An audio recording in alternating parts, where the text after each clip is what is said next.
সদরে বিজেপি প্রার্থী দিলীপ ঘোষ, দিলীপের মনোনয়নে শুভেন্দু অধিকারী দিল্লির মুখ্যমন্ত্রীও পৌঁছে গিয়েছেন এই মুহূর্তে। শুভেন্দু অধিকারী, দিল্লির মুখ্যমন্ত্রী দুজনেই এই মুহূর্তে উপস্থিত। সেখানে জয় নিয়ে আত্মবিশ্বাসী দিলীপ, মন্দিরে পুজো দিয়ে শুরু করেন দিলীপ ঘোষ।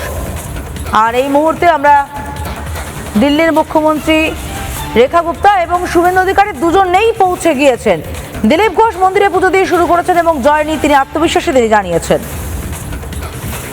নমিনেশন বলা যেতে পারে পুরনো কেন্দ্রে ফেরা, দিলীপ দা পুরনো কেন্দ্রে ফিরলেন, কেমন লাগছে মানুষজনকে পেয়ে?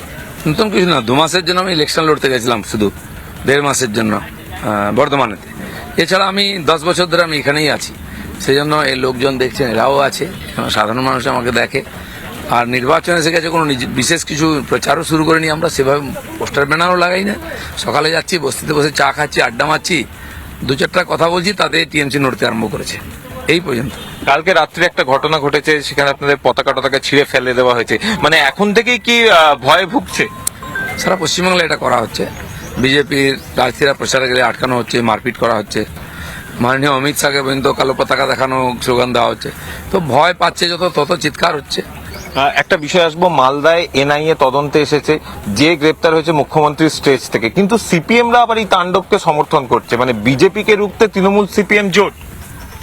সিপিএম চিরদিন দেশের বিরোধিতা করে এসছে, তাদের ছেঁড়া জুতোটাই পা দিয়েছেন মমতা ব্যানার্জি। ফের একটা লেগেছে পাই, যে লোকটি ধরা পড়েছে তাকে উনি অ্যারেস্ট করালেন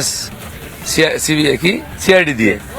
সেই লোকটিকে কে পালন করেছে? ওনার পাশে পাশে দাঁড়িয়ে ঘুরেছে, ফটো দেখে নিন। তো অ্যান্টি সোশ্যাল, অ্যান্টি ন্যাশনালটা সবচেয়ে বেশি শেল্টার প্রায় বাংলায়। খেলায় বলে বিড়াল গাছে উঠে, সবাই অর্ধেকটা উঠে জানুনি।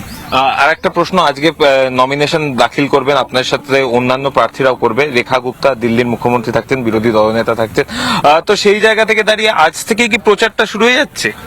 প্রচার এটাকে বলতেই পারেন, কিন্তু আমি এখানে তো পার্টি ঠিক করেছে, আমি ঠিক করিনি। কাল থেকে আমরা এখানে প্রচার করব। আপনিও হলদিয়া গেছিলেন, বিরোধী দলনেতা।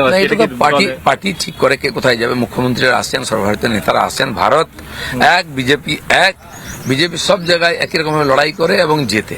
আর লড়াই কিরকম করে বিজেপি এবার বাংলার লোক দেখতে পাবে।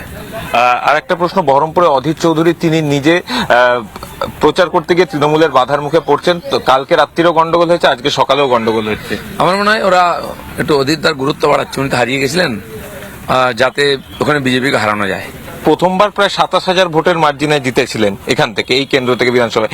এবার কি সেই ধরনের কোনো টার্গেট ফিক্স করেছেন? না, এখানে আমাদের লোকসভায় ভোট বাড়ে, বিধানসভায় কমে যায়। আমি লোকসভায় একসময় 95,000 ভোট পেয়েছিলাম, আমরা ওটা 1 লাখের উপরে নিয়ে যাবো টার্গেট রেখেছি। কর্মীরা চেষ্টা করছেন, আমার মনে হয় পাবলিক আমাকে আশীর্বাদ করছে।